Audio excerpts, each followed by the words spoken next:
Shout out sa inyo, mga viewers ko, lalo na yung mga pedicab driver. Maging man yun sa pedicab na taga Bohol. Happy New Year. Kaya mayroon na naman tayong magandang balita na aking narinig kanina. Alam mo mga anak, napawaw talaga ako sa sinabi niya. Sabi niya, talagang nagulat ako sa balita na isang profesor na taga ibang bansa na dumating sa bansang Pilipinas.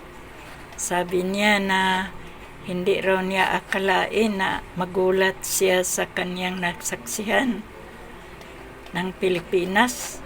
Na pitong lugar na daw yung pinuntahan niya.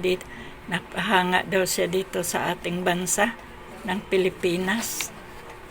Kaya praise the Lord sa ating bisita na profesor. Sabi niya nga akala daw niya na sa isip niya na ang Pilipinas ang pinakamaliit na bansa.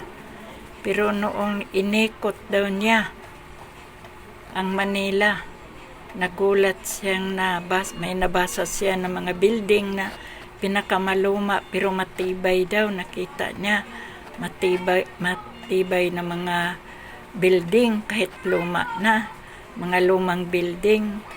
Napahanga daw siya. Kaya at nakita daw niya na maraming mga tao sa kanyang palibot at mga bata. Hindi naman daw maingay sila. Nakita daw niya na may mga tao na marami pero tahimik lang daw. Mayroong nagtuturo sa mga bata tungkol sa mga sa Diyos.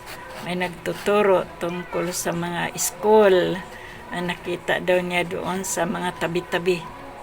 Kaya napakahalaga daw yung nakita niya sa kanyang kapaligiran, lalo na sa buong Maynila, nasa Luneta. Sabi niya napakaganda na praise daw ang kanyang paglalakad. Naglalakad lang daw siya. Pero sabi niya na napahanga daw siya sa kalaki ng Luneta. Na hindi raw niya alam na ganyan pala ang makita niya dito sa bansang Pilipinas. Kaya sir, thank you sir for your admiration for the Philippines. Thanks also for your visitation. Welcome to you sir. Also to the Lord, because the Lord, there is one you sent to see the beauty of the Philippines. Thank you Lord. Na natuklasan niya na ang kagandahan ng Pilipinas. Thank you sir sa paghanga mo ng marami pang darating na mga sa Pinas na maiba-ibang bansa, na malaman nila na ang nakita mo sa ibang bansa ng Pilipinas, nakita mo ang kagandahan na ma-share mo sa kanila. Thank you sir.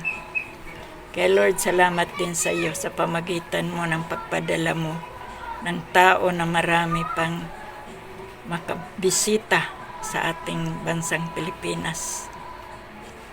Sabi pa niya sa airport pa lang, humanga na daw siya, sabi niya. Kaya talagang akala natin na walang humanga ng bansang Pilipinas. Marami pala.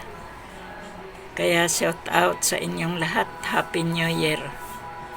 Kaya ulit kong sabihin, purihin talaga natin ang Panginoon. Dahil siya ang may plano na magpadala ng tao dito sa Pinas, na parang makita niya kung ano ang kagandahan ng palibot ng Pilipinas. Bye mga apo anak, mga viewers natin sa ibang bansa.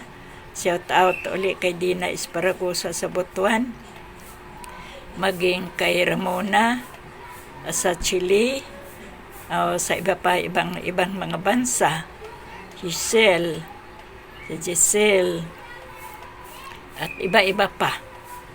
Kung saan man silang dako. Brother Dario, Brother John, Olive. Praise the Lord sa inyo, bye. Amen.